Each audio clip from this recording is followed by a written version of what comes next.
যেତେବେଳେ BJP BJP মেଣ୍ଟ ସରକାର ଥିଲା MP ପରା ଏଇଠି ସଭାପତି ଥିଲେ ଏ କଲେଜର ପୁରା ମାଟି ଗୋଡ଼ି ସବୁ ଜାଣିଛନ୍ତି। ତେଣୁ ସେ ବୁଝିପାରୁନାହାନ୍ତି କ'ଣ କହୁଛନ୍ତି, କୁଆଡ଼ୁ ଆସିଛନ୍ତି। ଚାକିରି କରିଥିଲେ ସରକାରୀ, ସେଟା ଭିଜିଲାନ୍ସ କେସ୍ ଚାଲିଛି, ଜାଣୁନାହାନ୍ତି କ'ଣ ଅବସ୍ଥା ଅଛି। ତେଣୁ ମୁଁ ଆଉ ବେଶୀ କଥାକୁ ଯିବି ନାହିଁ। ନିଜକୁ ଗୋଦରିଲ ତୋ ଗୋଡ଼କୁ ଦେଖ। ଯେଉଁ ଆମର ଗୋଟେ ଆପ୍ତ ବାକ୍ୟ ଅଛି, ଏଇ କଥାକୁ ସୂଚେଇ ଦେଉଛି। ଏଇଥିପାଇଁ ତ ମୋ ମାଟି, ମୁଁ ନୂଆ ଗାଁରେ କିଛି କଥା ଏ କଥା କହିନି, କାରଣ ସିଏ ଯେହେତୁ ବହୁତ କଥା କହିଯାଇଛନ୍ତି। କିଛି ନ କହିଲେ ସିଏ କହିବେ ଇଏ ଚୁପି ସାଥି, କିଛି କହିଲେ ନାହିଁ, ଆମେ ସବୁ ଠିକ୍ ଅଛୁ। ତେଣୁ ଆପଣଙ୍କ ମାଧ୍ୟମରେ ଟିକେ ଜଣେଇଦେବା ଭଲ ଭାବିଲି।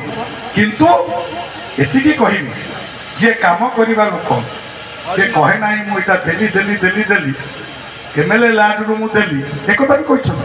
ଏମ୍ଏଲ୍ଏ ଲ୍ୟାଣ୍ଡଟା କ'ଣ ପୈତୃକ ସମ୍ପତ୍ତି? ଏମ୍ପି ଲ୍ୟାଣ୍ଡଟା ପୈତୃକ ସମ୍ପତ୍ତି? ଏଇଟା ପରା ଏମ୍ପିଟା ହବ ତମର, ଆପଣଙ୍କର। ଏଇଟା ପରା ମୁଁ ଏମ୍ପିଟା କ'ଣ କହିଛି, ସମସ୍ତଙ୍କର ଏମ୍ପିଟା ମୁଁ, ଏଇଟା ଆପଣଙ୍କ ପଇସା। କାଲି ସେ କହିଛନ୍ତି, ସେ ଆପଣ ଶୁଣେଇବି, ଦେଖେଇବି, ଏ ଆହୁରି ଅଛି ଶୁଣେଇବି। ତେଣୁ ମୁଁ ସେ ବିଷୟକୁ ଯିବି ନାହିଁ।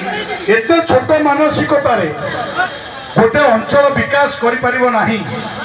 ତେଣୁ ନେତୃତ୍ୱର ହୃଦୟ ବଡ଼ ହେବା ଦରକାର, ବିଶାଳ ହେବା ଦରକାର।